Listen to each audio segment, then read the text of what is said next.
Yeah, I'll tell you. It's actually a good question. I have a parzuf. And there are inside a parzuf keter, chochma, bina. Chesed, Gvura, Tiferet, Netzach, Hod, Yesod, Malchut. Keter, chochma, bina is Rosh. Chesed, Gvura, Tiferet, they're also like the Rosh. Chesed is like Keter, Gvura is like Chochma, and Tiferet is like Bina. Tiferet is Bina of Gufa. And only from the middle point of Tiferet, there we begin to have the Guf. Therefore, the top part is called Galgalta Venaim, and the lower part is called the Hap. That's it. So the Guf, in general, every Guf is divided. The 10 spheres are divided in the ocean, in the Guf. How much of them belong to bestowed, and how much to reception. So if I use Galgalta Ve'enaim,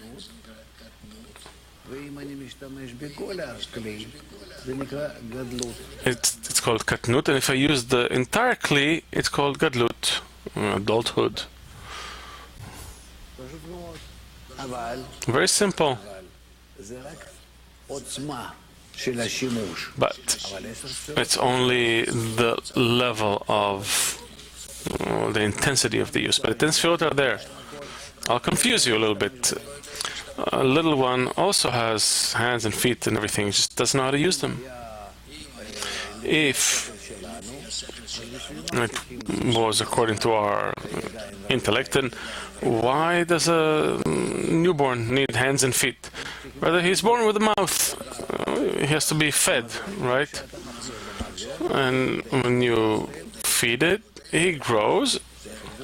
It grows and grows, and then the mind grows, then the hands can grow, then maybe he can use the feet later, his legs later, the brain continues to grow, the legs grow more. No, you see, this is not the case. 10 and not 9 and not 11, we see it also in our world. This is how it is. It's a law. The structure has to be complete. How much you're able to activate it, to use it, this depends on you. In spirituality, it depends on you entirely. If you don't activate it at all, you don't feel that you have a spiritual parzuf. I understand that the world of Nikudim in Katnut is capable of going down below the taboo. It's capable of going below the taboo, or it has no chance. Which taboo? The taboo, that line that you drew there. Can the world of Nikudim go below the taboo? The world of Nikudim expands in the place from which the Reshimot come. The Reshimot come from below the taboo. That's where it needs to expand. And there, he needs to go there.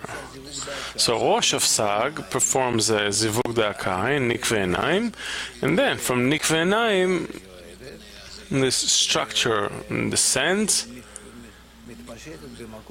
and it expands in the place from where the Reshimo came. And that's how it has to be. Wherever the deficiency is, there, that's where the structure goes to.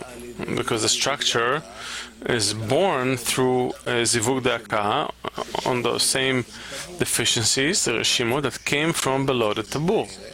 That's why the parzuf that comes out for this Reshimo, although it comes out of Rosh Sag, Nikveh Enaim of Rosh of Sag, he comes down to the place where he is missing, the place from which the Reshimo came. And he expands there from his taboo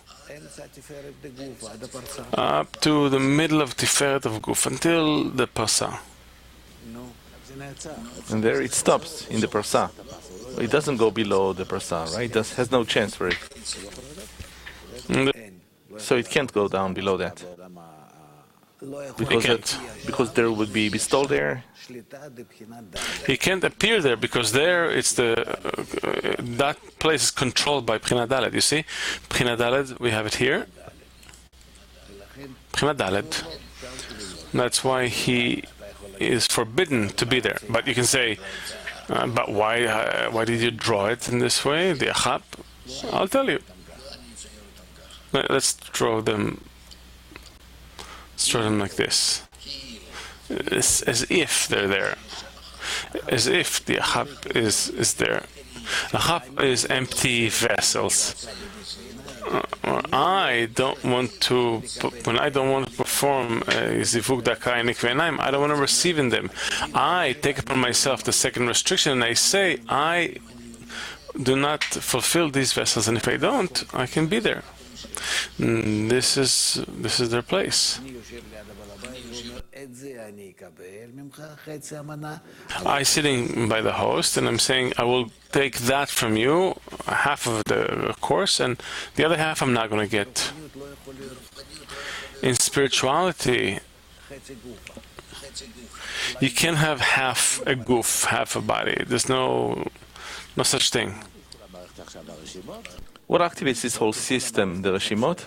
All of this system that you depicted for us, who activates all of it? It's the Reshimot? Only Reshimot and desire. We have a desire, we have Reshimot, and we have the upper light. That's it. There's nothing else besides that. The desire is impressed by the light, and it wants something new, meaning it has a Reshimot. I want it. I want it. The Reshimot is like a prayer. We take it higher, we ask, we demand, the upper light gives them strength, we perform a certain action. As a result of the action, you get a partzuf.